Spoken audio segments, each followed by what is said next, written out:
Hello, hi, welcome back. So, we had talked a little earlier about how dyscalculia can make it hard to remember long strings of numbers.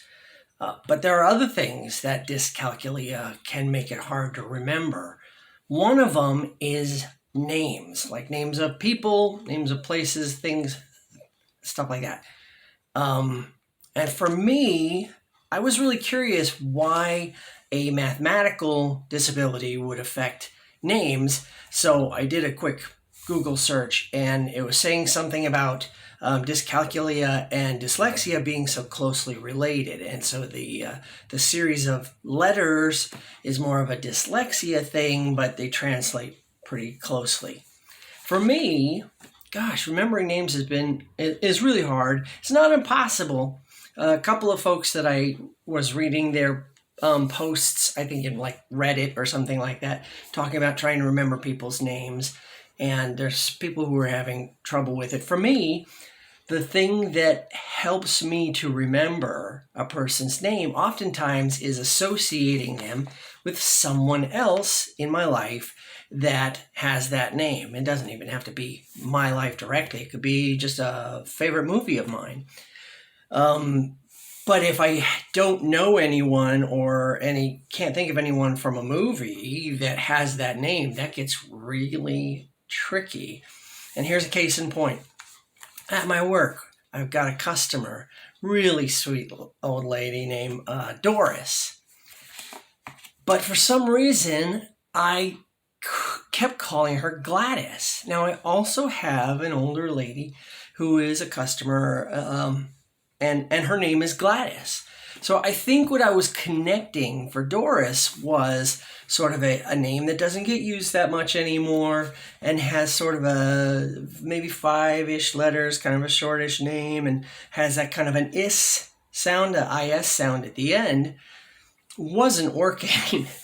But then I started thinking, okay, you got to get this because she's starting to get her feelings hurt that I can't remember her name. So then I started thinking Doris. Well, the only Doris I know is Doris Day from the movies. And Doris Day had that, squeaky clean girl next door image. And this lady is very sweet and she's got a little bob haircut and everything. So I'm like, all right, I think I can connect her to Doris Day. Now with Phyllis, I'm still working on that one. Gladys. Oh my gosh, there's all these names that have is at the end. Okay. The other thing that I talked about before with the memory that's really affected me is remembering a sequence of dance moves. Now, I had taken swing dancing classes for a couple of years. I was really excited about this. And I learned the steps, but then when we tried to choreograph a string of them, or even if I wasn't choreographing, if I was just dancing with somebody, I would have a really hard time trying to remember another move. I do the same 2 or 3 moves over and over again. I'm like, I know that they're in there. I've got other moves. I just can't think of them. Somebody on the internet was saying it's not so much that you can't remember this stuff.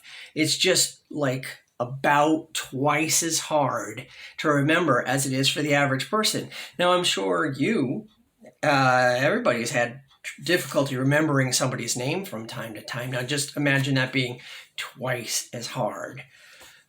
Same thing with simple mathematics. It's okay.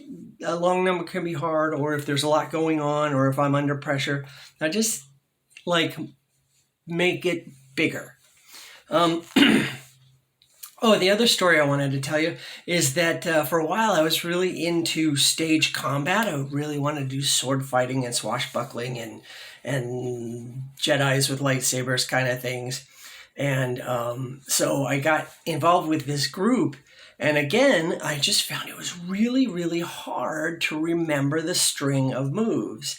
Even if we were just doing what they call a kata, which is just a series of moves to practice the moves. Really, really tricky. And people would laugh. They're like, you're the one who came up with this sequence. I'm like, yeah, I did. And it's hard to write it down on a piece of paper. How do you, if you do this X. What do you call it? You know, you go like that. Anyway, so that's another interesting aspect.